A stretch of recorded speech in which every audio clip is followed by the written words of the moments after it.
everyone. Welcome to the Ellis County Commission meeting, June 9th, 2026. If we could all please stand for the Pledge of Allegiance.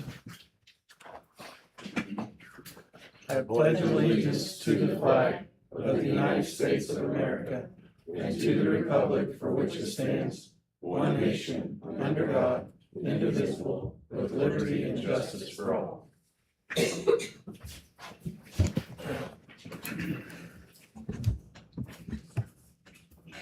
Okay, if Bobby the clerk could please call roll. Commissioner Nathan Liker, Here. Chair Neil Younger, Present. Commissioner Michael Burgess. Here. We do have a quorum. Okay. Order of business. Anything that anyone's I have changed? no changes. Okay. Prior minutes, everyone have a chance to look at those? Mhm.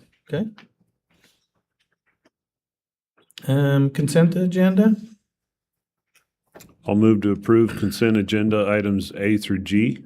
Second. Okay, we have a motion and a second. All those in favor say aye. Aye. All opposed, same sign. Okay, anybody like to speak that is not on the agenda? No?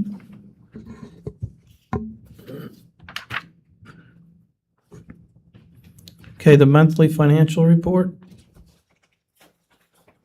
Everything Everything seems to be in order. Okay. Okay, House Representative candidate, Mr. Max Dibble. You'd like to come to the podium, please? State your name. Thank you, Neil. My name is Max Dibble from Phillipsburg, Kansas. I have filed for, and I should be on the ballot here for the people outside of, in Ellis County, outside of Hayes and Victoria. And running for the House District 110. Might just give you a little information. It's kind of, Ken Rogers is the one that currently has that seat. And he's out of Agra, and he gave it up to run for Secretary of State. Then, last week or so, things changed because now he's running with Scott Schwab as the lieutenant governor, which nobody's seen that coming. But anyway, the other thing that's kind of interesting, I don't know if anyone remember Travis Cotero Low Lady from Palco. He had this seat for a few years. He gave it up and went to work for NRA. I believe he's still working with them because I got an email from him the other day saying, hey, fill out this survey for us. So it's an important one. It covers a lot of areas. I mean, it covers Norton County, Phillips County, Graham County, Rooks County, and like I say, all of Ellis County other than Hayes and Victoria. So if you live outside of Hayes and Victoria in Ellis County, we appreciate your support. So also a little bit of history for myself. I was a county commissioner in Phillips County for 12 years. With that, I served on the KAC board in Topeka, which is Kansas Association of Counties, which covers all 105 counties. So we got to work with, or I got to work with not only the size of commission here with Ellis, but Sedgwick County, Johnson County. I mean, Johnson County is the biggest county in the state, 660-some thousand people. But I've got a lot of people that I know. I spent probably 3 or 4 days a month in Topeka anyway, so I know my way pretty well, way around pretty well. Back when they first started doing the new KDOT transportation program, it used to be T-Works, and then every 10 years they develop a new one. And so I was on the task force that developed the IKE program, which is now in its 5th year of doing the KDOT stuff. So Julie Lorenz was the transportation secretary at that time. Still, in fact, she was here about a month ago when they had a HUD meeting out here. Calvin Reed is the current one, so I've got really good contacts with them. A lot of them that do the legwork in the KDOT building. Also, with that, I served on Northwest Kansas Planning and Development for 12 years. And then also and the KEC covers all affiliates as well as the commissioners. So that's the appraisers, the clerks, all of those. And again, I want to commend Ellis County because the commissioners in your different areas have been very, very supportive of that. Hopefully they've gained some knowledge with that over the years. So we commend you for that. Also, with the Northwest Kansas Planning and Development, you know, we've done a lot of work on the different counties around. It's 18 counties up here and had good support from it. A lot of people here I recognize. I got one there from Phillipsburg that didn't realize would be here. So we appreciate all of that. But anyway, I think I can support Northwest Kansas here and North Central Kansas with these 5 counties. I'm going to do my best to do that. I've got 2 opponents that I've got to beat in the primary. So if we can get everybody registered so that they can vote, and then the primary is in August 4th coming up. So I would stand for questions if anybody has any questions for me. I have none at this time. Thank you. I have none either. Thank you. Thank you. Appreciate Thank you, it. Max. You bet. And Max did bring up a good point. I forgot to introduce Justin Craig. He's filling in for Darren while Darren's gone, so.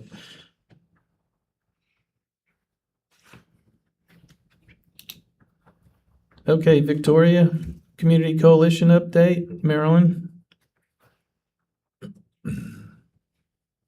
Present. Good morning. Good morning. We are just here to update you. State your name, please. Oh, I'm sorry. That's Marilyn fine. Brown. I'm the treasurer of the Community Coalition. Brenda Dreiling, I'm the chair of the Victoria Community Coalition. Thank you. Thank you. Just an update for you. We do have new board members since we were here the last time. Wanted to let you know that. Also, basically, we are just here to thank you for the support you gave us over the last couple of years and kind of update you on our project. I don't know if you all know that the state of Kansas, through the ARPA funds, gave us an additional $425,000 to build those garages so that we can fill our moderate living income housing. We do have 4 people there now and some others that have expressed interest with the garages. We are well underway. The red iron has shown up. The ditches have been starting to dig the foundations, put in the electrical wiring, and we are on time to get it done September 30th. by September 30th. So that's basically it. We would like to ask you to support us at Applebee's on the 16th of June Next this week, month. Tuesday. They have promised to support us by 25% of their sales, not tax and not tips. So if you could support us in that way, we'd appreciate it. We are also in the middle of a fundraising project with a raffle with some very good prizes. So if you see us out and about, we do have tickets and we'd be glad to have your help. Okay. Who are some of the new board members? The board Sorry. members. Brenda is our vice chair. Jake, Chair. chairperson. Jake Hunter is our vice chair. Stephanie Broyles is our secretary. I'm the treasurer. And then we have Sam Gross, Ashley Hurl, and Sarah Von Linnell. Okay. Well, very good. We have very good help because for a project like that right now, until we fill the place up, everybody, it's volunteer work. I mean, we do the maintenance, we do the cleaning, we do everything is just basically volunteer, all the mowing, which takes a lot. And one of the things that we would really like if, the spraying of the weeds and stuff like that in the draw, because all that area that comes through, the water that comes through, it just plants. We didn't know if we could maybe possibly have you guys help us out with a spray again like you did last year. That was phenomenal. I mean, even if we play for the chemical, they come in and spray it or something, but we do right now with the rain. If you don't mow every week or week and a half, it's like you have windrows that you have to go pick up all of this stuff for it. So that's something if you guys would consider helping us out for that, we greatly appreciate that. I would direct you to put a request in or talk to Gary Haas, our weed director, and run that through him, Okay, and then he can bring that before us. okay, thank you. We appreciate that. Thank you. You guys don't know how lucky you are to get volunteers like that. That is tough. It is tough. And I know my husband had made the comment to me. He said, I think we're married to this project. Sam said he would like a divorce from this project. So, but That was one of the things that really impressed Topeka was about when we had the Mr. Talendale, the Lieutenant Governor.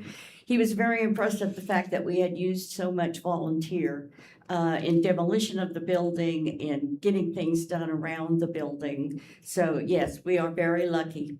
People have come forward and helped. we started the food trucks, which we had one again last night. That comes the second and fourth Mondays of the month. And last night, they were supposed to be there from 4 to 8, and by 6:45, they ran out of food. So you can tell how the Victoria people are really enjoying that. Very good. Okay. That's great. All right, Thank you. Thank you.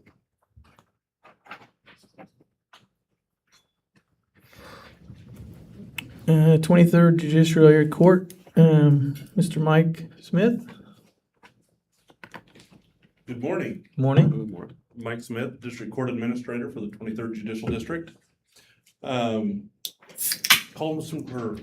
with some good news today. A few months ago, the Office of Judicial Administration had asked us if we had any audio video needs. Actually, they were asking for microphone needs to upgrade our microphone systems in our courtrooms, and they put out a grant proposal for us. I had taken that, and while I was doing it, I thought, well, I'll throw in the audio video that we need to make our courtrooms more modern for displaying digital evidence, and we're a little bit behind the times on all of our courtrooms because it's an expensive project to do, and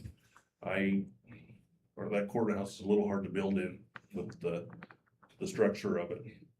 So the opportunity came about. I talked to a couple of different sound people and got their quotes together, and they came out to, I put in 3 different quotes for basically every courtroom in the district that we had. I put in an analog version, a digital version, and then a full audio video version. And I was pleasantly surprised to see that Ellis County, we were awarded 2 of the full audio video solutions to upgrade 2 of our courtrooms, which one of the courtrooms we have is what is currently the municipal court courtroom. We're wanting to turn that into a functional courtroom for our district court. In order to do that, we've got to get microphones in there, or recording equipment placed in there so that they can record everything that's in. Also, that courtroom we can see as being our magistrate courtroom, our main magistrate courtroom, for a couple of different reasons. One, we'll have it in there for the AOT program that we have, which would require us to have a monitor on the wall. Sometimes there's some Zoom capabilities that go with it. So with Zoom, all those will go through the microphones. And there'll be a couple of different cameras that will focus on who is speaking at those. It's going to be a really good upgrade for that courtroom. What it does, having that courtroom, I don't know if you guys are real familiar up there, but we have a jail, entrance to the jail on the other side of the hallway from that courtroom. So jail staff will be able to bring inmates directly across rather than taking them through, dropping another level, going through the judge's chambers to get to the other magistrate courtroom that we're using now. So it's going to be a lot safer. I think it's going to be a better setup for us. That's one of them. The other one is going to be for our main courtroom to make it modernized, to have 2 large screen TVs on each end, one for the jury to see, one for the defendants and the counsel to see, the judge to see. We'll also have a monitor up at the witness stand that will allow us to display all the digital evidence without having to string TVs around and cords all over the courtroom to put it in the best light so that people can see those. It's going to be a great system. I'm really excited to get it started. So I got a couple of different quotes on that. I went through Hop Sound, I believe is the one that worked on this room here. They are the ones that I ultimately chose to go with. They've set up a lot of different courtrooms, and I like their proposal, and that is ultimately the quotes that I submitted for the grant. They came out to, we were awarded in Ellis County $104,072.85. Put together a purchase order that is slightly higher than that because after the quotes went in, and we were actually awarded this, I spoke to Hop Sound, and the TVs that we had set up were 85 inches. We've upgraded those to 98 inches because it's a long distance from the jury box across the hall or across the room. I wanted to make sure that we had ample size to cover that so that they could see the evidence clearly. Amounted to about $1,200 difference, which I plan to use out of my capital, or I could even take it out of my budget. But this is all pay first and get reimbursed later. So we have to submit the payment to Hop Sound.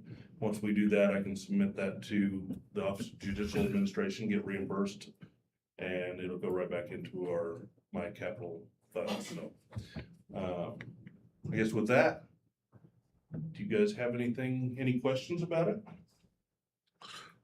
Mike, how many courtrooms do you have to take care of and maintain? So in Ellis County, we have 3 functional for or district courts. We also have the one the municipal court is using now. We use it as a jury room right now. When we have jury trials, we hold our prospective jurors in there. We're hoping to make that a fourth courtroom, or that we're planning to make that a fourth courtroom. So in Ellis County, we have 4. I've got 3 one in Rooks, one in Crego, and one in Gove.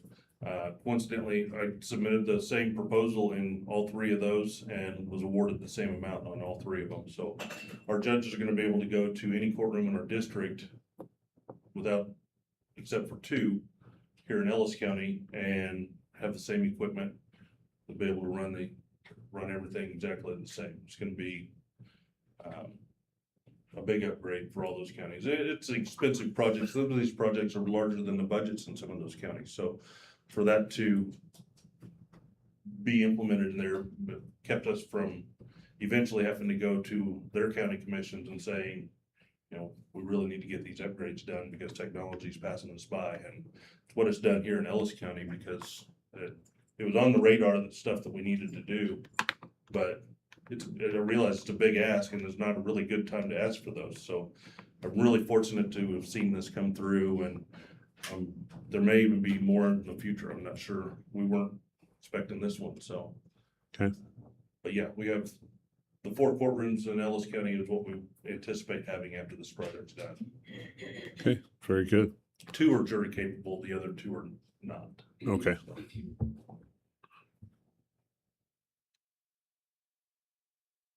Any idea how old our system was or is?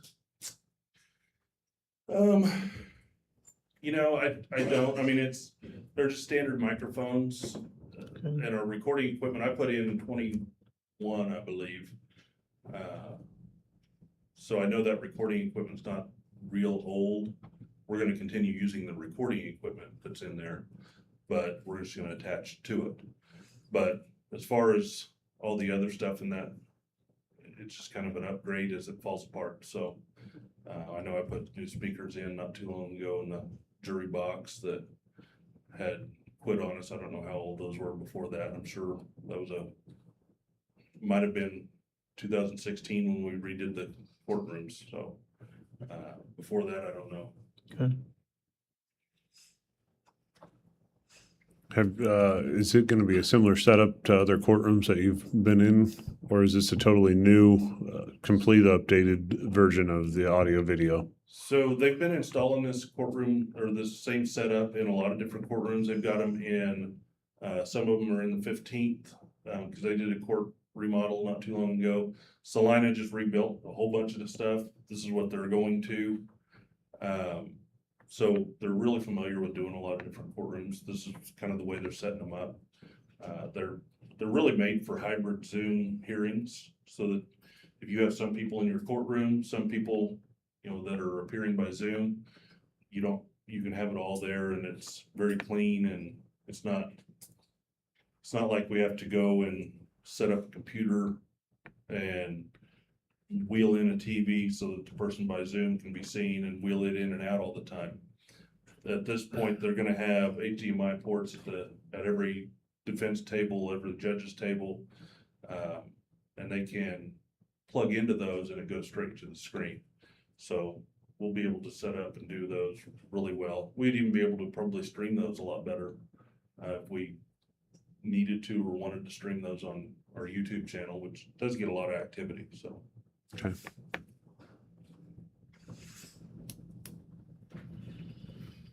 Any questions? I'll move to approve PO 8007 for the purchase and installation of audiovisual equipment in the Ellis County courtrooms. I'll second that. Okay, we have a motion and a second. All those in favor say aye. Aye. Aye. All opposed, same sign. Okay. Okay. Thank you, Mike. Thank you, guys. Thank you. Alcohol funding, Amanda?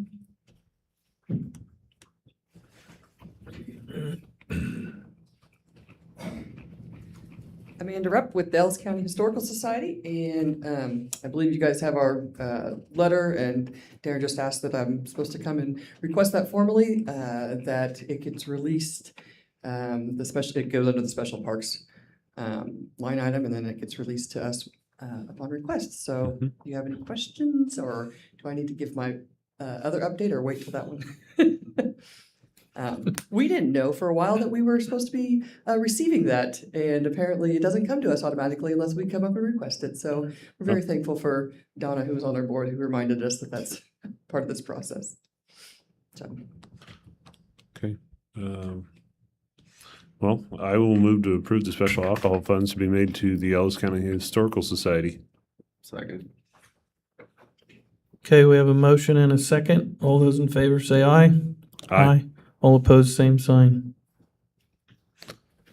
Okay, thank you.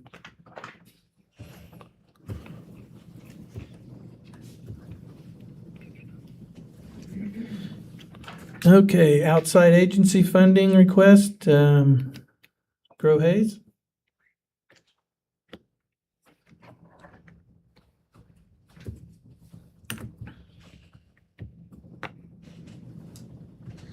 Good morning, Doug Williams, Morning. Executive Director of Grow Hayes. Morning. Appreciate you giving me some time today to come in. With me today, I have David Klingen, who's our Director of Business Retention and Expansion and Business Recruitment, and James Robin, who is our Director of Business Creation and Special Projects. We really need shorter names because I have a hard time remembering those sometimes. But I was going to do a slide presentation, and then I knew with Darren being gone and the interest of time, you've got a lot of people to see today, so I didn't do that. But I did provide a annual report for your review.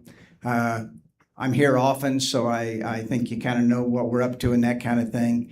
First thing I'd just like to say is we thank you very much for your previous support. You know, we actually couldn't do it without you, and I think Ellis County is a better place, in part because of what we do, but we couldn't do it without the help of the county and the cities and that kind of thing. So thank you very much.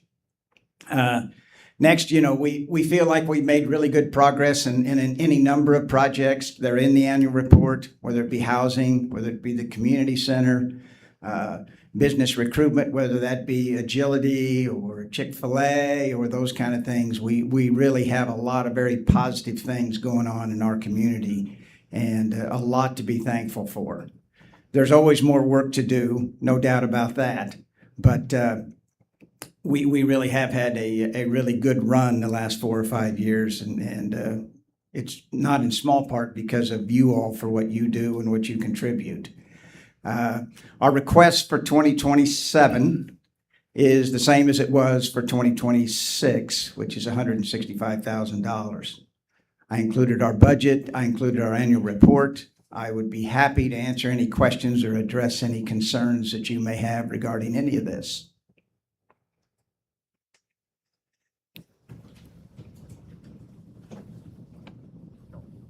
How's the community center going along? Going very well. The senior usage in the facility has gone up quite a bit versus what it was.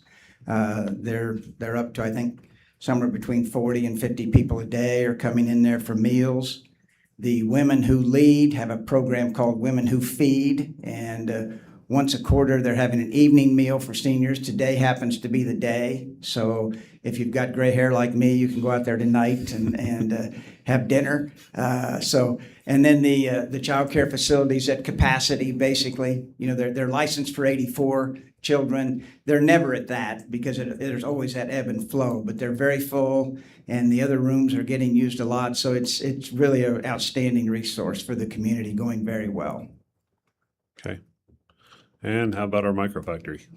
Microfactory, we've got 4 tenants right now, about 60-70% full. Still looking for some others, but we've got 4 tenants in there right now that are paying rent and expanding their operations to some extent. We still want to get some more people in there, but you know, it's a big old building, and when you drive by, you don't always see cars and things. I get people say all the time, you know, how's it sitting there empty? But you go out there during the day, and there's 10, 15 people doing various things out there off and on every day. And so, you know, I continue to say that is a project that it might be long-term, but it's going to pay significant dividends to our community. You know, it's something that exists, and square footage that's going to be available when we find the right fits. they're going to be able to slide them in there and use it for various things. So going well, but we're still looking for additional tenants. Very good. In the Grove, it's moving right along also. It is. There's 5 houses that are nearing completion, 3 more that are just going to be, well, one of them has been started, another couple are going to be started. 4 of the 5 are sold.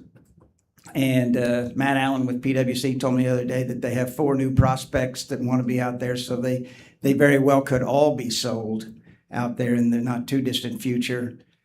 And then we're playing from behind again, trying to catch up. Good problem to have, but it is going well. And we actually got the grass cut. The multi-use path that goes through there isn't covered with weeds anymore. So finally got a little dry spell in there where the guy could get some grass cut. But it's going very well. The improvements at Tallgrass Commons, the next 101 lots are underway. You take the bypass or the overpass out there on East 27th, you can kind of look off to the south. It's a big project. You get a sense of how big it really is.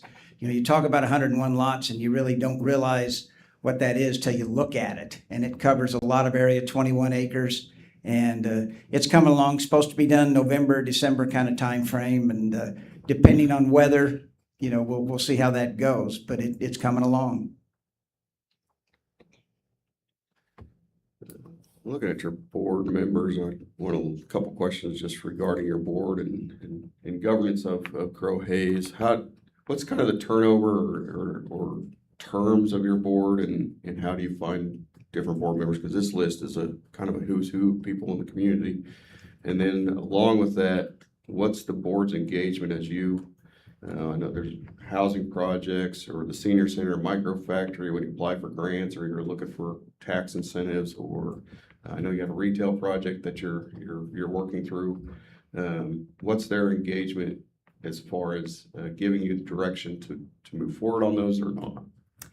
Well, our board meets once a month, and as you noted, there's a lot of very good people on our board, and those terms run for 4 years, and you term out after 2 terms, so a maximum of 8 years of service. When we do have openings, we do advertise it and have an application process where people can apply when we have an opening, and then the board looks at those applicants and makes a decision on who fits the organization best at any given time. In our monthly meetings, we report on what's going on, and we ask permission to take the next step in whatever project might be. We come forth with projects, but we require board approval to be able to proceed with those. And before we take a risk or apply for a grant or what have you, we try and keep them very much in the loop. Not sure if that answers all your questions, but. Yeah. Okay. Thanks. We have a great board, very engaged and very good, smart people, and just as importantly, very connected within the community. The CEO at the hospital, the president of the university.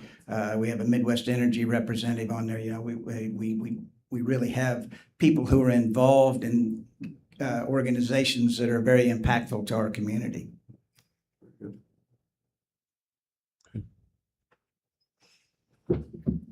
I'd just like to thank you. You're like our head departments in here. We asked them all to stay flat, level, whatever, because the economy's soft, and you guys done it along with a lot of the other agencies that are here. So we understand the challenges that you have. I know you understand our challenges in remaining flat as well. There's when you're funding operations, which is what your funds do, operational costs go up. There's no getting around that. So, you've got to get pretty creative, pretty aggressive in other ways to make it work. But we want to be respectful of what you're trying to do. I know you guys get the heat all the time for property taxes and what have you. And so we want to be mindful of that. And but we absolutely appreciate the support that you do give. I have no further questions. Thank you, Doug. Thank you. Appreciate Thank you you. coming. Thank you. Appreciate it.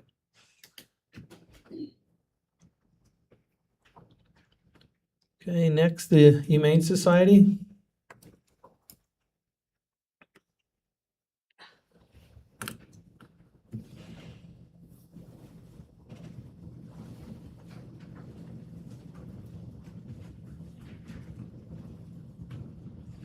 Good morning. Morning. I'm Betty Hansen with the Humane Society of the High Plains. This is Jessica Freed. We're here to ask for the same allocation that we had last year, which was $2,600. We are seeing an uptake in animals being taken out to the country and left. I think some of that is probably people cannot afford to feed them, or they get sick and they can't afford vet services, so the great idea is take them out to a farmhouse and let them go, and hopefully somebody finds them. So we are seeing that uptake. The $2,600 that you allocate to us does go towards these animals. The farmers that find them, or people just driving in the county, will find them in ditches or just walking. Some of them do need immediate vet care, and we do take care of that. Also, the state does require us to hold them for X amount of days, which does cost us the care that they receive there. Only about, of the 88 animals, stray animals that came from county last year, only 7% were picked up by owners. So we did have quite a few. And I think, Jess, you want to say? I was just gonna mention, the information that we gave you is the basic cost of the care for those animals during that stray hold. So that covers what we would consider a boarding fee and an impound fee. It's the same thing we kind of charge the city that pays for their animal control services. And then it just covers the cost of a Bordetella vaccine, which is required to have them stay in the kennel. That cost is about a little over $6,600. So the portion that we get from you guys does cover a fraction of that. The rest of that we cover out of pocket. And that, like I said, just covers our most basic medical and care while they're with us. Food, water, like I said, that Bordetella vaccine, and then the cost of care to take care of them for that 3 to 5 days, depending on when they got brought in. We have a couple of animals that we highlighted to show you a couple strays within the last year that came in. These two in particular came to us and had more extensive medical needs. So all the additional medical costs we paid for out of pocket ourselves, or from donors who came and helped donate towards those medical fees. We have Tammy here. She had frostbite on her ears and a very severe respiratory condition that took a couple, I believe it was, a couple months of treatment before she was completely healed. And then we had Lucy, who was actually a purebred Yorkie that got dumped. She not only was matted, but she had mammary tumors all over her abdomen. She had to go in and have multiple surgeries. And she was they were both able to find homes very quickly once they were healed and everything. But like I said, that's just a little taste of the additional cost that we take on. So the little bit that we get from you helps offset that in the long run for us. So we appreciate all that you guys do to help support the Humane Society. Because like she said, we are seeing an uptick in animals being abandoned or just not being claimed because the owners aren't able to afford the cost of care, whether it's food, vet care, or even just to cover the fees to pick them up after they get caught running at large. So thank you again for you guys considering our organization and helping us out with that. And we are a no-kill shelter, so unless there is something that cannot be fixed, as in a cancer type situation, or we do fix. We've had a couple of amputees this year that we had to have legs taken off, large German Shepherds. They were rehomed, doing wonderful, so we do take care of everything that we possibly can to save them. So if you have any questions? Where do a majority of your funds come from, your operation, to operate? Because what you're asking here and receiving here is not tremendous. Right. Yeah, we're totally, we do not receive, we have a contract with the city for animal control holding. Okay. That's a little part of it. But other than that, it is community support. We get a lot of support from people that pass away and want to leave money. I mean, we are not getting money from any state, any other humane societies. We're lucky that the people in the surrounding areas are very generous. We have a lot of dog and cat lovers, so it's wonderful. So We've had a lot of benefactors that we've been able to invest their money so that we can continue our operations and keep things going from day to day without having to ask so much from the commissioners. I mean, we've had major benefactors like all of you are familiar with Paul Miller, who put the building up. And we've had some of those that were large so that we were able to make good investments and keep things going because, we do not get money from any other source. Okay. Well, thank you for explaining that. Sure, absolutely. If you have any other questions, we'd be glad to answer. I would ask just for the record, your support that you brought with you, if she could say her name, please. My name is Jessica Freeb. Okay, I'm the thank assistant you. manager at the Humane Society. Okay, thank you. Thank you both. Thank you. Thank you. Thank you.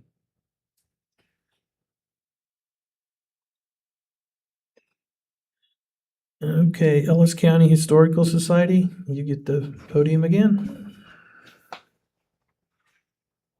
Good morning again, Commissioners. Good morning. Amanda Rupp, Executive Director of the Ellis County Historical Society. And we have submitted our request again for the 2027 season, but I'm in front of you guys quite often and I enjoy it. So I think you're pretty familiar with the things that we do. And so, I just kind of want to highlight some things for the community here for, this budget process that the Historical Society is more than just the museum buildings. Of course, those are wonderful right now because we have rehabilitated not one, but two, looking to help with another one, but we're more than just that.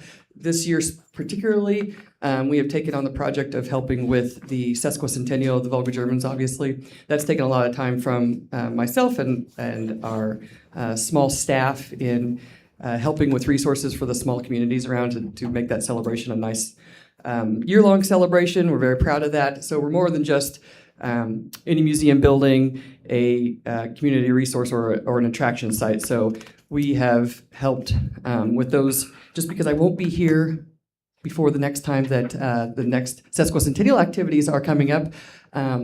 I will just go ahead and highlight some of those. I think Mr. Neil Younger is going to give us a demonstration on how to make some traditional Volga German yummy, delicious things next Wednesday, maybe? Was that next Wednesday?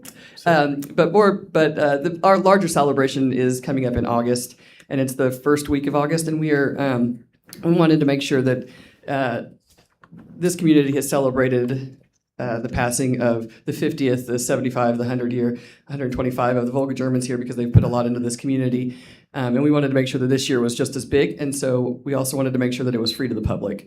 We have quite a few activities happening that first week of August. The large one is going to be the play. It's an original play written by Cheryl Glassman, dedicated to the history and the Volga German immigrants and descendants that live here in Ellis County, called Josie's Gift.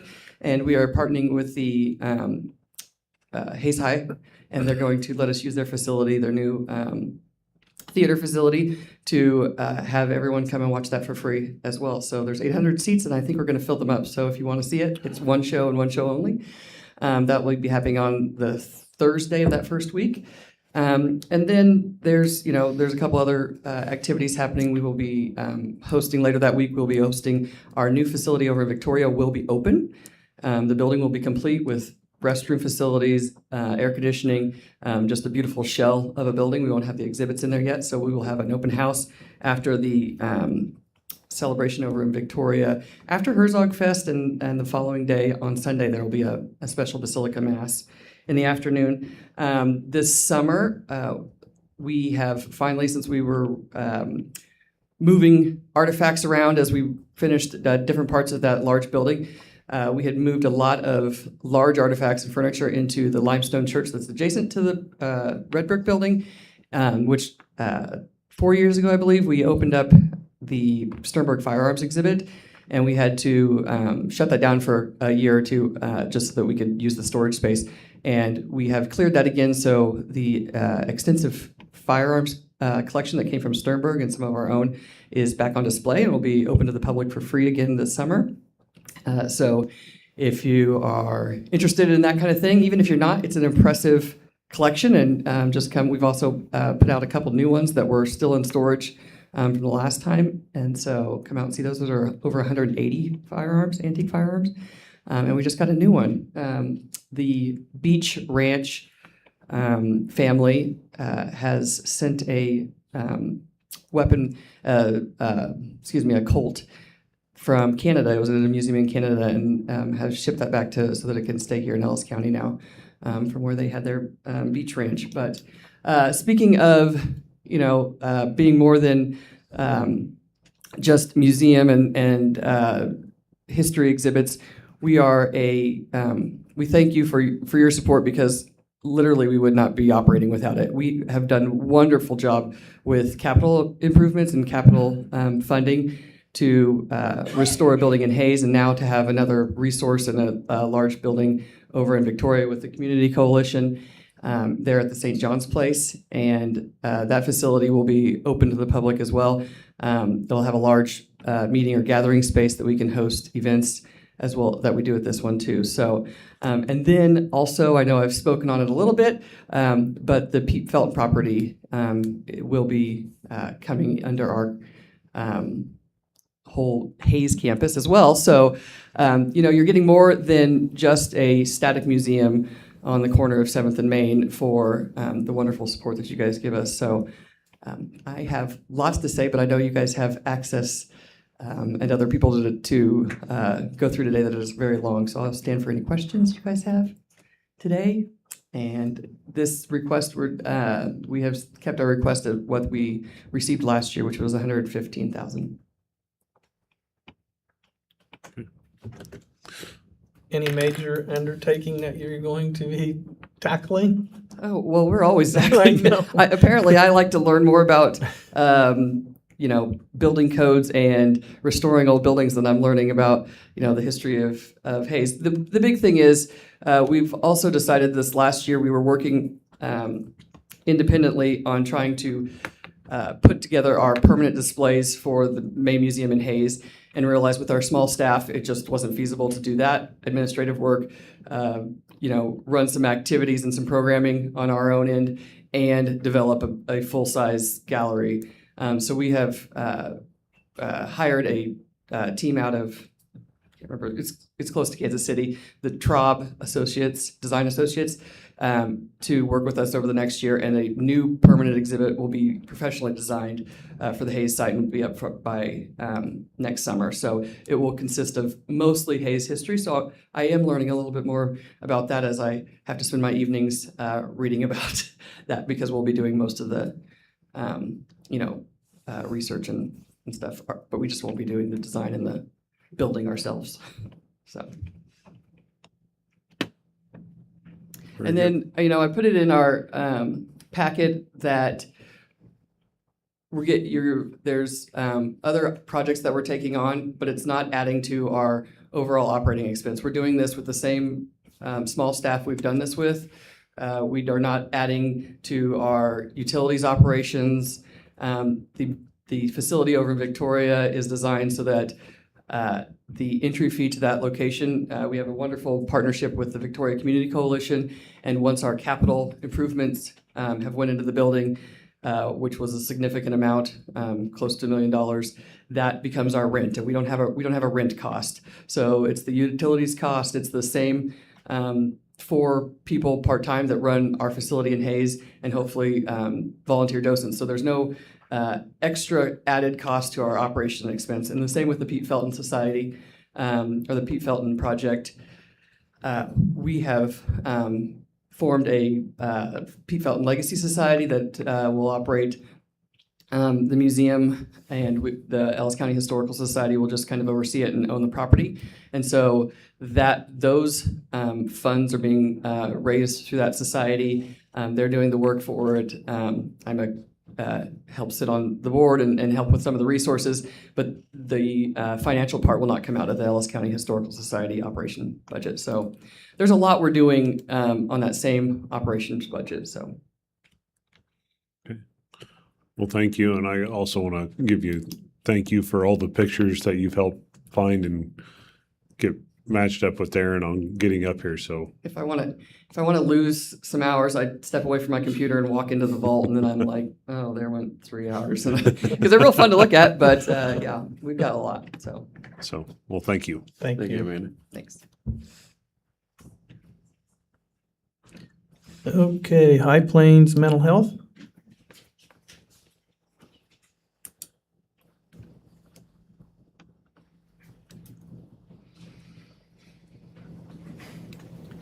Good morning. Good morning. Good morning. Craig Poe, CEO at High Plains Mental Health Center. And I think Meredith sent these out, but I've got some annual reports in our nice slick format too that I'll bring around to you.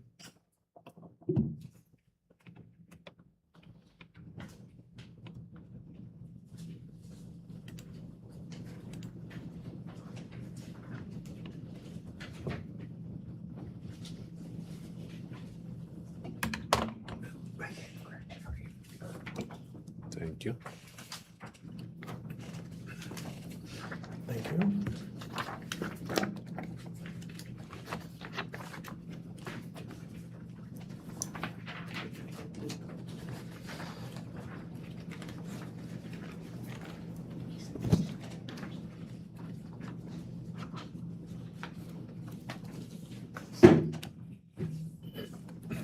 So I appreciate all of your support. I know as we've went to DC the last few years, it's been really great to see the support we have for mental health in this community and some of the projects that we've been able to do. But as you know, we've opened our Crisis Intervention Center. We opened May 4th and have consistently continued to treat people here in Hayes. We've averaged about 5 people a day within the unit, and these individuals are people that are either unable to articulate it themselves or literally saying, I feel like I'm going to kill myself and I need some help. And it is that need that we have in this community that we built a facility for. We're able to save lives. We plan to serve anywhere from 800 to 1,000 people just within our first year. And the average length of stay so far has been about 2.5 to 3 days, which is right about where our licensing fits. But they do have the ability to extend that stay if needed. It's just designed around a 72-hour stay. And just as a reminder, our Crisis Intervention Center doesn't replace the state hospital, but the individuals that we're able to serve are able to come in voluntarily, or if they are involuntarily committed to the state hospital and there's a wait list, they can come and stay here in this facility and get treatment right away, which is a massive change from what was in place previously. And those individuals are no longer sitting in a hospital bed or a jail cell if appropriate to bring onto our unit. This way they're getting that treatment right away. We've seen other facilities that have had up to a 90% diversion rate, meaning they don't go on to a state hospital because they got the treatment they needed before they needed to go on to that higher level of care. Our request is on our report as well, but I just wanted to highlight a couple things that have changed. We did have an increase with our request, and we understand trying to keep numbers flat. We're part of an interlocal agreement where Ellis County does own High Plains Mental Health Center, but so do 19 other counties. And the agreement and how that funding works is calculated based on previous year's numbers and funding numbers. And so the request that we've made is consistent with that funding allocation, part of the interlocal agreement. But we do appreciate all the support that Ellis County has given us. To highlight a few things, in this past year, so talking from 2024 to 2025, our actual cost of services that we've provided in Ellis County have went up over $2 million for the services that we've provided. So in 2024, the cost of services that we provided were $7.7 million. And in 2025, we provided $9.9 million worth of services in Ellis County. That increase doesn't come without us trying to figure out how to pay for it. And we have had an increase in funding requests, but we've also increased our fee for service collection. We've increased that by over 30%, from 4.6 million to over 6 million. And we've also increased our program grants. Now, grants are never permanent, but we're certainly going to continue to pursue those at any chance that we have. And from 2024 to 2025, we improved our grant funding by over 100%, from 1.2 million to 2.6 million. We also just recently received a grant that's going to impact more of our outer counties, but we received some rural health transformation dollars. Very excited to be able to expand that to more of our rural and frontier counties. But it was over $1.6 million that we will provide mobile therapy vans throughout the region, but they'll also impact Ellis County when it's appropriate for the right events. Our funding request for Ellis County total is $393,106.01. That includes our interlocal agreement core funding for mental health services as the safety net provider for Ellis County, as well as our dedicated support for the new Crisis Intervention Center. Those numbers are also ticking up. The way that was calculated was by the total mental health screenings the previous years. So in 2024, our total screens came to a total of around 72,000. In 2025, we had 332 adults in Ellis County that were screened for mental health crisis. And that percentage of those individuals came to a $75,540 request. I know I come and try to keep you updated and certainly enjoy all the time that we've spent together talking about what we can do to improve individuals' lives here in Ellis County. But I'll certainly stand for any questions you may have about where we're going.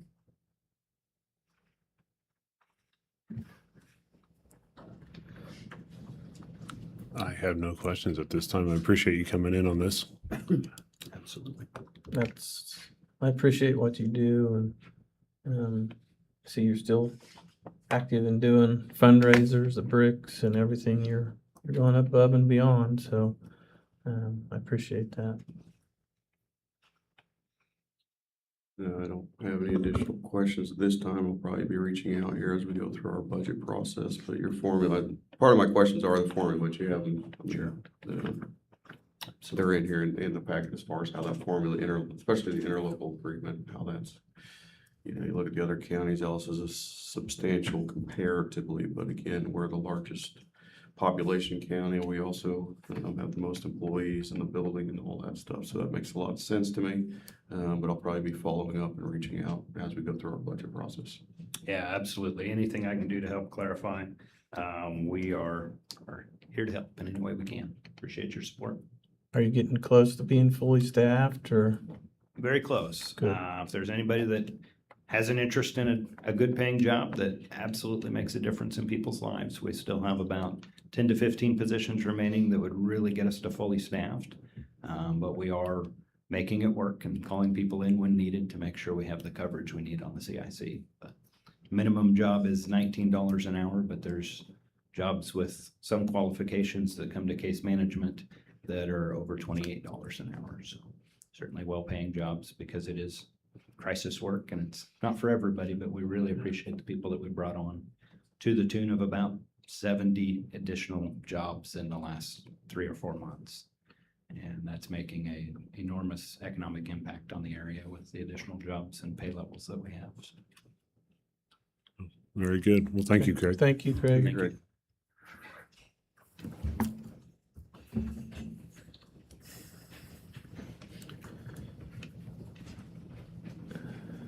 Okay, Ellis County Conservation District.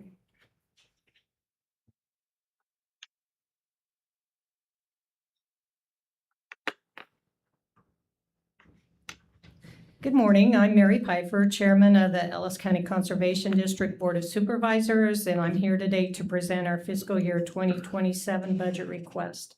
Also with me is Alan Roth, our Vice Chair for the Ellis County Conservation District, Linda O'Neill, our District Manager, And I have Dustin Criley, who is the supervisor, he's the acting supervisory district conservationist for the district.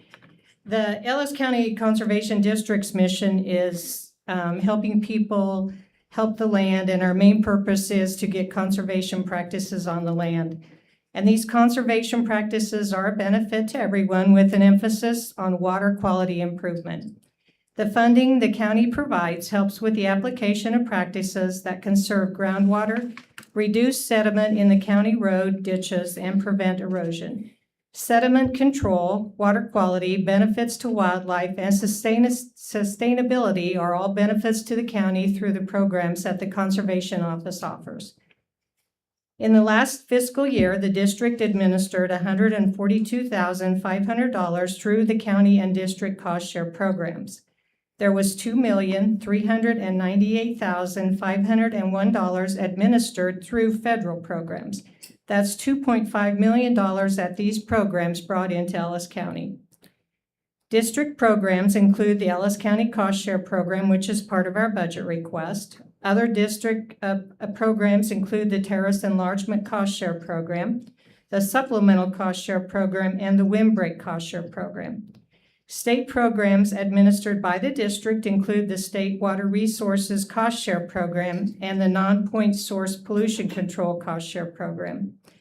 Federal programs include the Environmental Quality Incentive Program, or EQIP, the Conservation Stewardship Program, or CSP, and the Conservation Stewardship Program, or CRP. The really good thing about this money is that is coming into Ellis County, and it is being spent locally. The money is putting conservation practices on the ground and updating management practices. With this money, the district helped put 1/2 mile of new terraces on the ground in 2026. We helped rebuild 9 miles of terraces. We helped a landowner clear 40 acres using brush management practices. We helped another landowner plant 19 acres back to native grasses and helped rebuild 4 acres of waterway. These numbers equal out to 321 acres protected and 1,685 tons of soil saved from erosion. These are the practices we are getting on the ground in Ellis County. Our fiscal year 2027 budget request is $72,646, which is the same as last year. $10,750 of that amount will be used in the Ellis County Cost Share Program, and $61,896 will be used for district operation costs. We have provided you with a detailed breakdown of these operations costs and a breakdown of our budget and expected outcomes for the upcoming fiscal year. We all have our meetings the second Wednesday of every month at the Conservation District office, and we invite any of you to come whenever, if possible. And I forgot to mention, we also have Mackenzie Kane with us. She is our district technician, and Kinley Vagey, who is our summer intern. Can she stand up, please? That way she gets recognized, both of her. Yes, both of them. Thank you. Would like to thank you for your time and everything you do to support the people of Ellis County. Do you have any questions?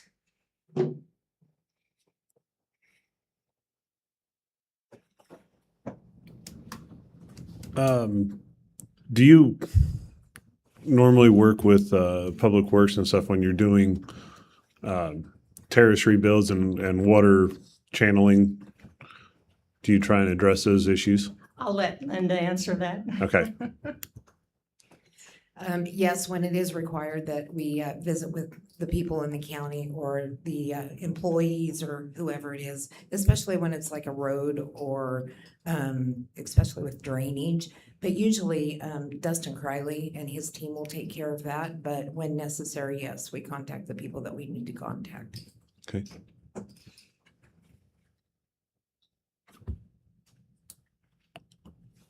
Do you see any of the federal dollars coming in going up by chance? Do you have a crystal ball that looks like that? The one big beautiful bill did put more money towards conservation. That always shakes out differently depending on how national headquarters distributes that federal money across the states. But it has increased for the last, I believe, 3 years, and with the one big beautiful bill, it should increase again this next coming year. I think we overall, the state of Kansas, I think, got an additional about $10 million in fiscal year 26 that we're currently in. I think that's supposed to slowly increase each year for the next couple of years. Okay, thank you.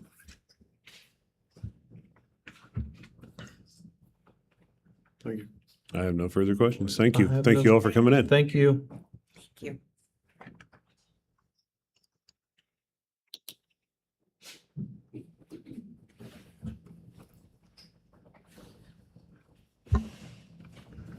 Okay, DSNWK, Jerry? Good morning, everybody. Morning. Jerry Michaud, the President of and CEO for Developmental Services of Northwest Kansas. And I appreciate the opportunity to come and give our update and request for this next year. There's three aspects of what we'll be presenting, but we'll take the first piece, which is developmental services itself and the services for people with intellectual and developmental disabilities. We'll focus on that piece at this moment. Our request is a continuance at the same level as before. We'll go through the report that speaks to calendar year 25 and our report out on funds received. 250,000 is our request. If I can draw your attention to that blue colored sheet that was in the packet, it gives a excuse me, it gives a breakdown of the services that are provided to the 179 full-time equivalent folks that we serve in the county. And the amount of resources that come in, our primary source of funding is Medicaid. It's the Home and Community-Based Services waiver, but it's Medicaid dollars that come to the state. It's a share between state funding and federal funding. So that's the lion's share of what you see in that the federal funds received $6.583 million. The total cost of services, of course, was more than the funds we receive at just a little over $7 million. The gap is about $440,265.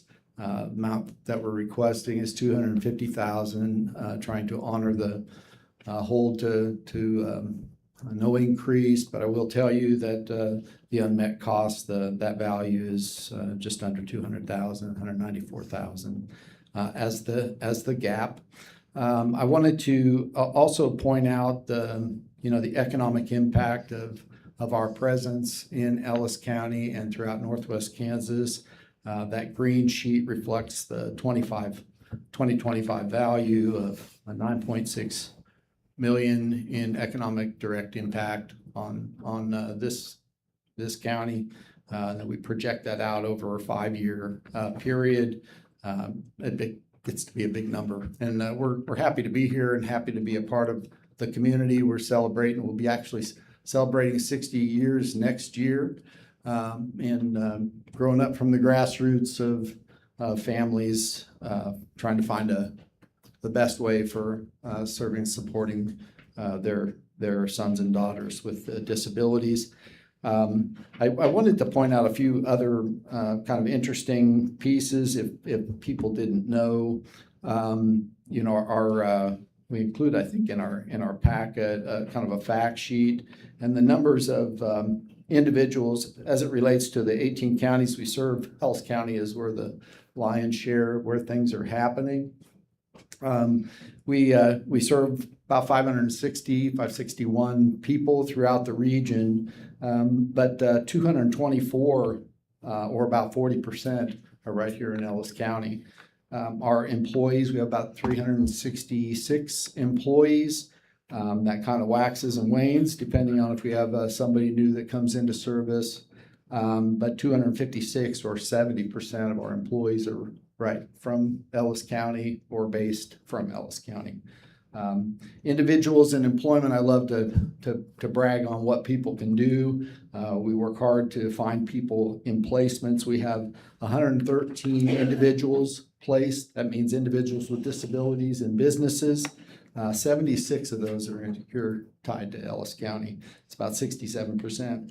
And then another beautiful fact to share, 94 businesses give people with disabilities a shake at employment, and about 61 or 65% of those individuals are right here in Ellis County. So I thought you might appreciate that. Oftentimes it seems like I'm the bearer of tough news, but I'm happy to share that through the legislative process, those waiver rates for our services were increased by 6% this year. I will tell you that is welcome news. We had a lift several years ago, but we all know what inflation has done to the value. And so this will help some of our staff, many of our staff who work paycheck to paycheck to be in a better position. That those new dollars won't start until July 1. We have a waiting list for people with disabilities to enter our system, about 4,500 people still. The wait list, the time has shrunk. You may recall me sharing before, it was about a 10-year wait. They shrunk that wait time down. It's just under 9 years, or around 9 years, which is still a long wait. We work hard to adapt and evolve with the circumstances that are around us. Our system is facing quite a few changes, and we are trying to evolve the best we can. One of those system changes is the core funding. I won't spend a lot of time on this. I could certainly dig into it if you want me to. Our state has in essence frozen the rates for the people and services. And then anyone new coming in comes in under a single rate, which is pretty much an average of costs, and never mind their needs. They might have greater needs than what those dollars are. So we're seeing that as a projection, as a flat funding, no change funding for individuals. We're still trying to figure out how that all is going to shake out as we move forward. So just as a heads up on that. The federal level, we're constantly watching it. Seems like Medicaid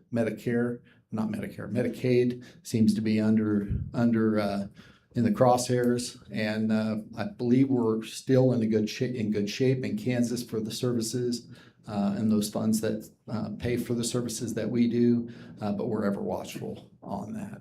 So that was a lot on that. Questions that you might have. On your shortfall, kind of back up to the top, the shortfall of about 194,000, how does that get filled? Well, it probably is helped in a sad way by vacancies that we have. We should be having more staff. Right now, we have 28 open positions throughout our region. 20 of those are right here in Ellis County. So we budget for those positions. So if they're not full, that means services are a little different than what they should be. Okay. And then we do fundraising. We try to be as resourceful as we can, and we're pretty blessed to have community foundations and other foundations that have been very, very helpful in holding those other costs that don't show up on this list. Okay. Thank you. So that's a great question. Thank you. Is that total amount, the 404, is that essentially allocated to the other, between the 18 counties, or is that truly just what Ellis counties is supposed to be meeting, or how? We do the same report out for each of our counties based on individuals from the county. Okay. And so, yeah, that would be Ellis County specific. Okay. Thank you for that information. Oh, you're welcome.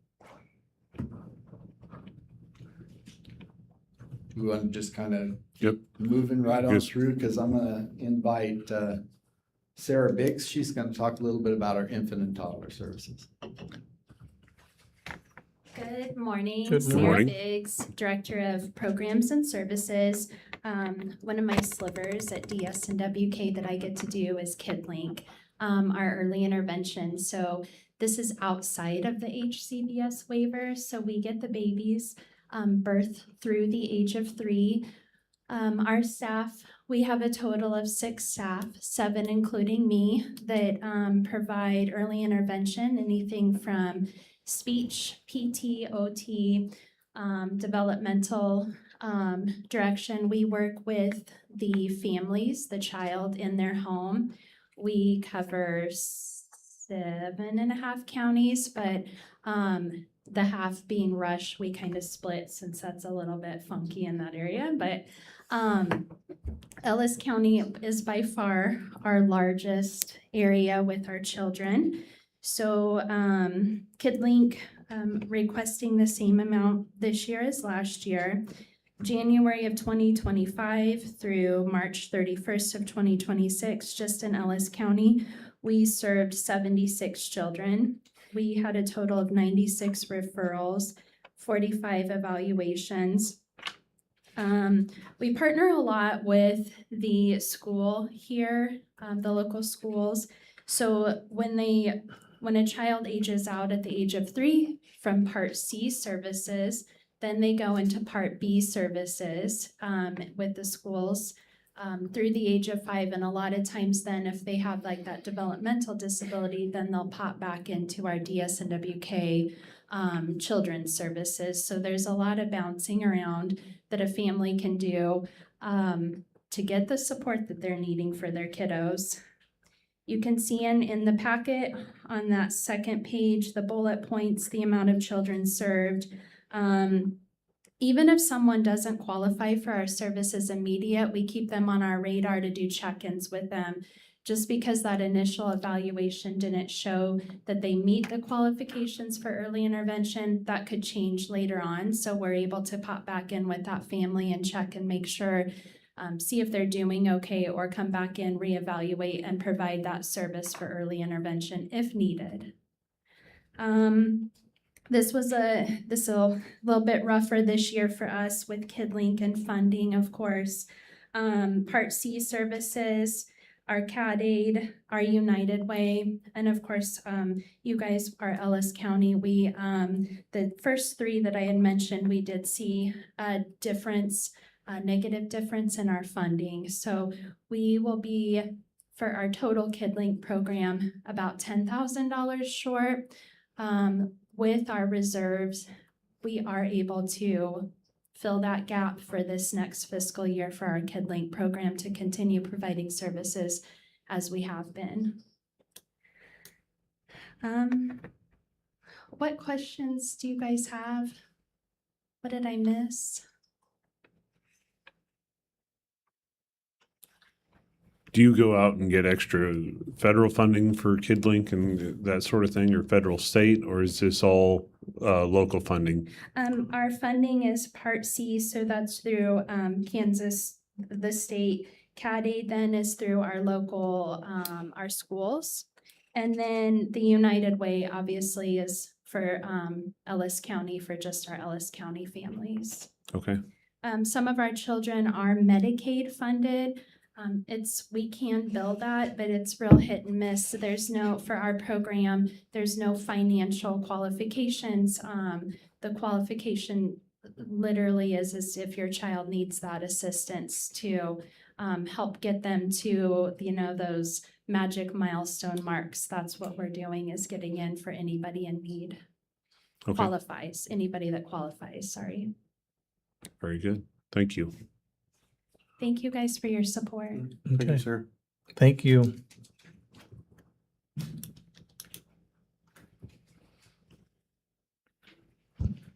We're back. Okay. Okay, Yeah. The third component is on access public transportation. And I know there's been a lot of discussions last year when we started talking about the drying up of the resources that have been in the system and what we're facing current for 26, and then the request for 2027. We had submitted Wade Cruz here as our transportation manager. And what we have worked hard at is bringing the need towards both the city and the county to help us solve this, this challenge for public transportation. We provided in the packet some history that kind of gives the background that I think is helpful in how did this all start. And you go back into the late 1980s where these services were kind of emerging here in Ellis County.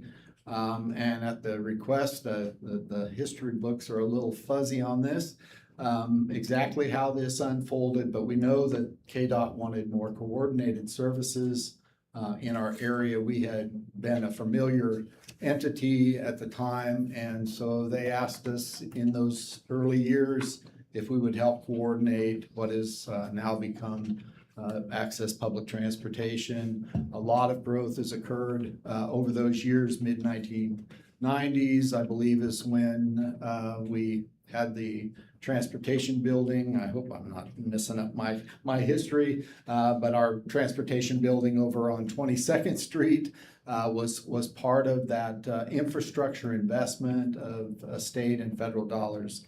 But here we are today, where the gap in funding is a significant gap. For 2027, $240,531. Now, the request for the county, and we just presented earlier to the city, we are in this a difficult place as an organization, a nonprofit organization that was willing to provide this general coordination and oversight, management operations of general public transportation for many, many years. And but we're kind of in this spot where our requests for local funding is what it is. And we come before our city folks and the county folks here to try to find the solution. And we know what we have, and we identify it as anticipated support. That's not a presumption, but that is a number that we have had consistently in the budget for Ellis County, which was about 50,000. But that falls short. And so depending on how you slice this up for the city or the county, it just becomes a very difficult place in terms of our requests, because we do not control those aspects, and we don't want to presume that we do. But the reality is for 27, it's 240,000 and some change for 2027. Going back into this current year, our reserves carried us through the end of this month. But moving forward, it becomes a deficit situation of which, we had some of those years in COVID where the match rate had a positive effect and allowed us to put aside some dollars in reserve, but that's what we've been using to fill the gap. But we're at this point where we have to find a solution.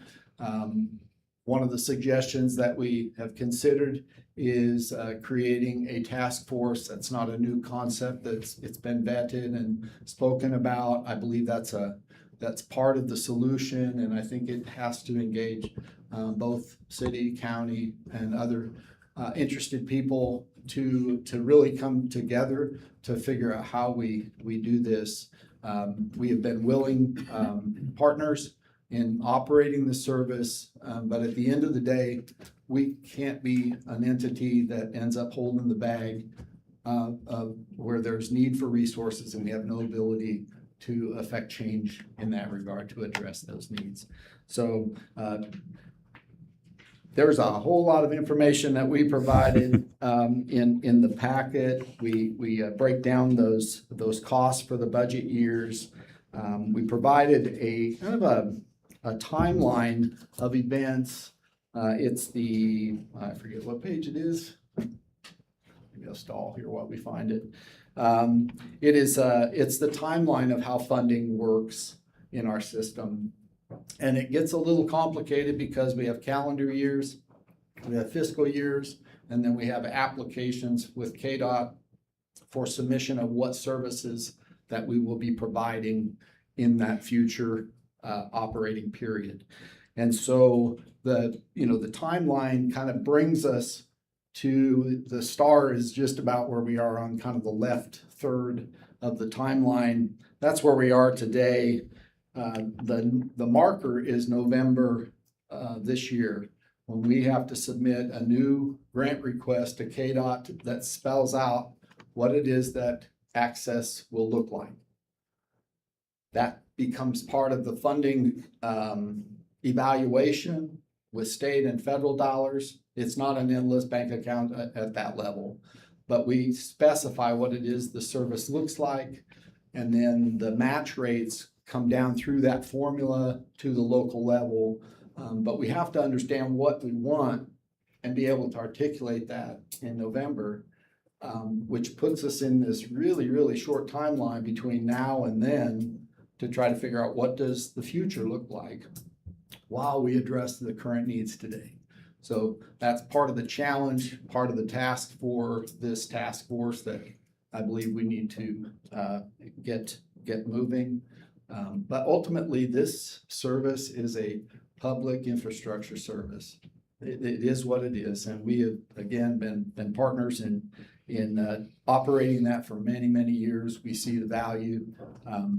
We identified several slides in the packet that break down the ridership we looked at all of 2025 plus the first 4 months of 2026 to identify rides, 758 rides in 2025, and on pace really for 2026. At the end of April, we were just under 10,000 rides at 9,600 rides so far. You may have seen in the paper that one of the services that we are reducing is Sunday service. That is not because we think that's a good idea. It will affect 84 riders every Sunday, starting after July 1.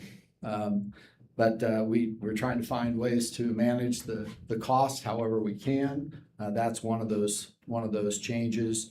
We go through in more detail the number of kind of a breakdown of ridership.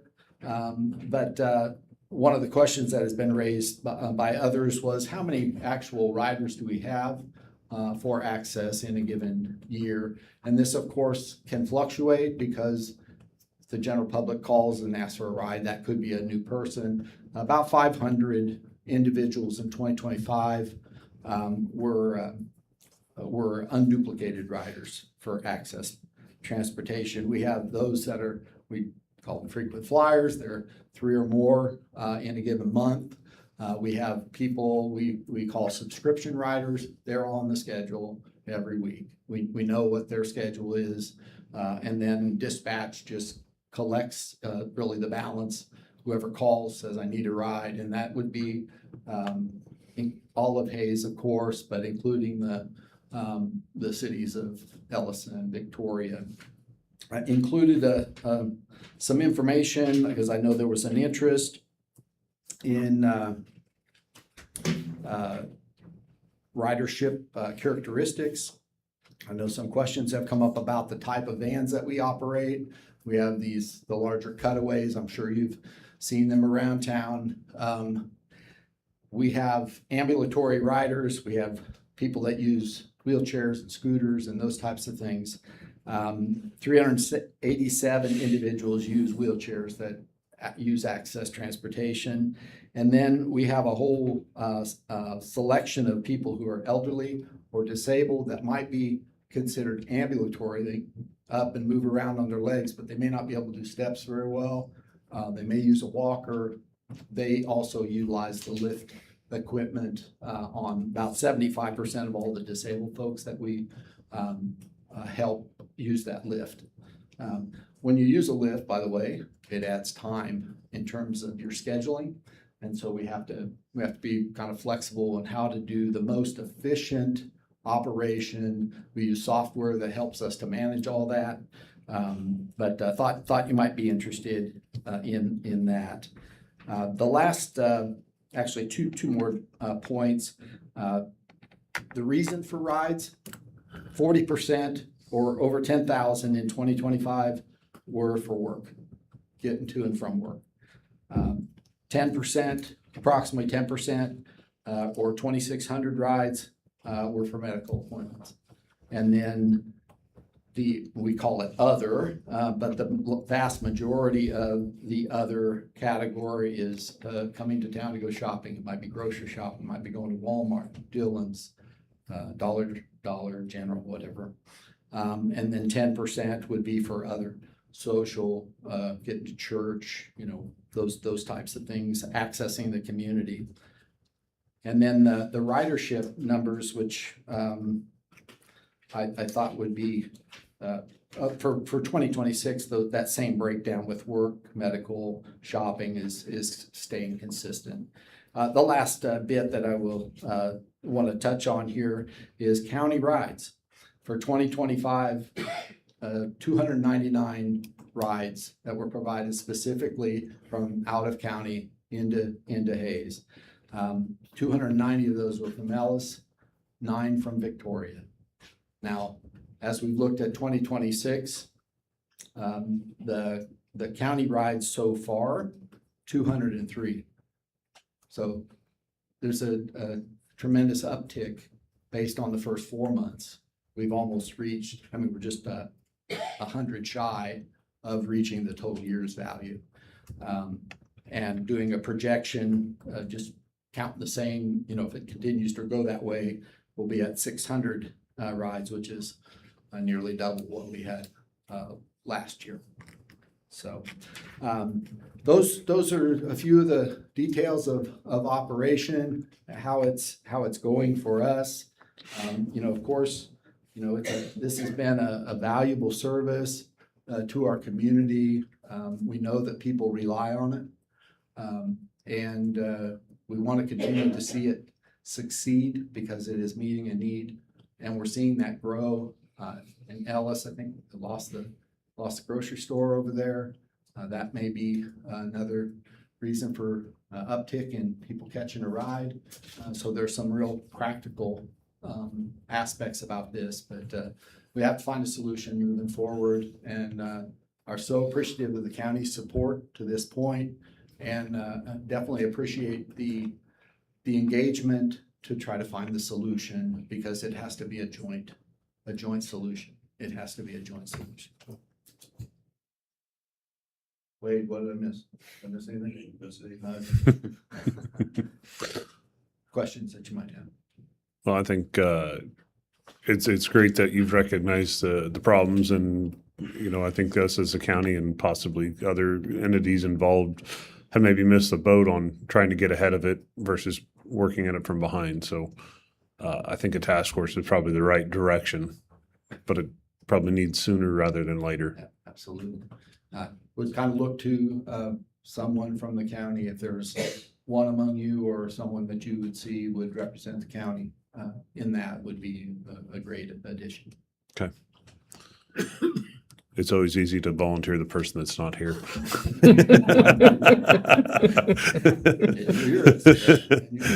No, that's fine. So I think between the three of us, I think somebody can find some time and help get on there. So on page 107, do you see that coming back? And that's probably for the task force to figure out, but a van with. Which one is 107? Right there with the. Oh, do we see that coming back possibly? Maybe an expedition, maybe a Suburban, that we don't need wheelchair. If we could, schedule that all. Oh, I was thinking you were talking about the car show next week. No. Where you get a vintage vehicle. No. Right now, currently, we all have cutaway buses at our location. We are possibly looking at, in the future, going to minivans. But the cost of a minivan, and then all our vehicles for access transportation have to be ADA compliant, which means they have to have a lift or a ramp on them. A cutaway will cost us roughly about $145,000. A minivan, which will only hold 4 to 5 people, will cost you just over $100,000, which is kind of pricey for a minivan. There are a lot of agencies starting across the state of Kansas that have bought minivans and now are regretting it because their ridership can't be handled because they only have minivans. They do have transits that do have wheelchair lifts on the 4 transits, the high-rise vans, but I like to stay away from those because the lifts break down on those things so much. When you have a van that goes down with a lift pit by FTA and KDOT regulations, that vehicle has to be pulled immediately. You can't use it for any services. Right now, we currently have 11 buses. We are knocking that fleet down to 8. We're losing 3. I'm gonna get rid of 3 of our buses back to KDOT. So we're gonna save money by cutting our fleet size down. Right now, I don't predict anytime in the near future, probably the next year or two, of buying new buses, because the ones I'm getting rid of are the ones that have 150, 160,000 miles. KDOT wants us to replace our vehicles for KDOT when they reach 100,000 miles. And I have buses still that are still over 100,000, but they're in such good shape because we maintain them. And the expenses on them are just, it's crazy how much it costs to repair things. If we have a lift that goes down, it's $9,000 out of our pocket just to replace the lift. And you have to have that done if it's a KDOT. There's no ifs, ands, buts about it. KDOT will take you will spend $9,000, but if it's a KDOT vehicle. So unfortunately, yes. So getting vans is a good deal because we generally get them 20 cents on the dollar. KDOT puts up the other 80%. All of that has to be approved, by the way, and within their budget. But 20% would be the local cost to get a van. As we've shifted last year to a multi-loading approach, may recall me talking about that before, where we, instead of picking up one person, run them to their destination, then go get the next person, run them, we coordinate through scheduling software to pick people up in proximity that are going to the general area. The smaller the vehicle, the less ability you have to do multi-loading in a practical way. So cost differentials are, I mean, it's there, but yeah, we're all about trying to find the most efficient way to do this. But that does put a bit of a twist, particularly as we're doing the multi-loading approach. Okay. So you're saying KDOT is more or less furnishing them or helping? Do they help do the maintenance on some of that stuff? That's part of the budget request that you asked for. Okay. So when we get a local match, just they match certain amount to the operational cost. But yes, there are times when it's, like let's say a transmission goes up, I might be able to get a special KDOT grant that will pay for that. But right now, with the way it is going in, there's 147 agencies across the state of Kansas. 86 of those are 5311 programs with public transportation. But when the state only gives, let's say, $10 million, 86 agencies plus the other ones, that money doesn't go as far as it used to. Places are across the state are losing funds. And I know this for a fact because I sit on the board with the Kansas Public Transportation Association. And our head honcho, Chuck Duncan, I don't know if any of you are familiar with him. He's a lawyer in Topeka that has been working with the state legislators. They've gone to the state and asked for more money. But I think you all know that right now they're in a crunch and they're trying not to raise things and actually make it. So only time will tell what happens with the state public transportation. Okay. So other cities, counties, whatever, with the same size as we are, how many vans are they running or vehicles? Any idea? They're running pretty close to the same amount. Same? Okay. Salina has 20-some, 30 of them. Manhattan has 36 vehicles, but they also have the big buses like you see in Wichita for fixed routes. Okay. Just trying to figure out something for the future. I know that some work has been done on the city side, doing some look at other communities, similar communities, and how they are structured, how they're funded. So I'm hoping those pieces come together with this task force work. And then, Wade brings up a great point in terms of the legislative side of this. We've had flat funded in this aspect of KDOT and their funding. And as costs ratchet up, it just spreads less around, which then adds another dynamic as the local share begins to push up, which then now it's all of everybody's challenge. So working on that front is probably part of this effort as well. And KDOT will not let you raise the price of it, and that just, No, there was several years ago, I did raise it without asking their permission. We're one of the highest in the state right now. And I think I told you this last year. I got my hands slapped for doing it because I didn't have authorization to do it. So unfortunately, yeah, I was trying to raise the rates. It's ain't gonna fly with it. One might think that raising the rates would bring in additional resources that you could use for local share, and it doesn't work that way. It actually, if you raise the revenues in that way, it actually gets backed off on the other side of the equation. So it has a zero effect, which they got it figured out. it's a big task that's before us, but I believe our community does need this service, and finding absolutely the best way to do it is in all of our interests.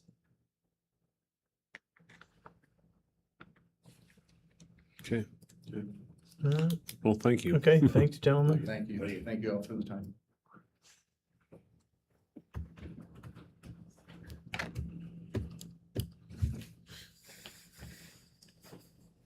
Okay, Jennifer with the compensation policy update.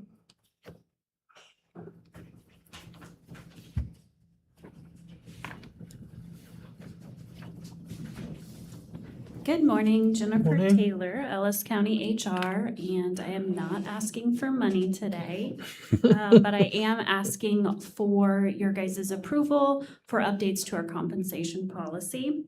The changes that we are requesting would limit the automatic introductory period step increase it would limit it to just the newly hired county employees.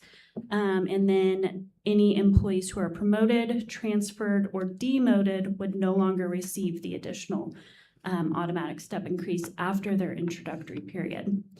Since implementing our updated compensation structure a couple years ago through our compensation study, the county has seen proof that pay is now much more competitive in the labor market. And this proposed change that we are proposing does help maintain the integrity of that pay system that we worked hard to go towards, and it reduces pay compression and creates more consistent, fair compensation practices across various departments. It also assists with aligning the compensation movement more closely with performance and responsibility.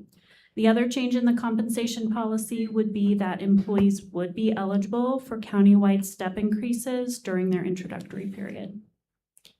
Do you guys have any questions? So there would be the very last portion, the step increase during the introductory period. Yes. Would a new employee that is hired would possibly receive two increases within the first 6 months of hire? Correct. Yes. So the current way it has been is anytime anybody is in their introductory period, they're not eligible for a pay step increase. And now that we have implemented that in January for everybody, because before it was come and go, you might receive it 1 year, but we found out that depending upon when somebody is hired, they might miss out on it. And so we could have two people that are hired, within 1 or 2 weeks of each other. One person may be one step ahead, person may be one step behind, depending on where they're at. So by allowing people in their introductory period, which if the proposed changes are approved, it would just make it more fair and consistent. That way people aren't held back, determined by a date. Okay. So will this go kind of in 6 months intervals then on hiring or steps for positions? So if these would be approved, we would, of course, anybody that's in a current introductory period, they would be held to the current rules. So those people that have been transferred, promoted, those types of things, or new hire would abide by and be grandfathered into those old. And then moving forward, it would really only affect anybody that would have promotions, transfers, or demotions. It kind of depending on the calendar year, we're kind of at that midpoint for if it would affect new hires moving forward. So we wouldn't see a whole lot of change until we get towards the end half of the year, because anybody, and looking at the calendar, because it is in the second pay period of January, depending on that June-July split, it would have an impact on those individuals, but it would have a positive impact that they wouldn't fall behind by missing out on one just because they were in their intro period. Okay. Thank you for that Yes. clarification.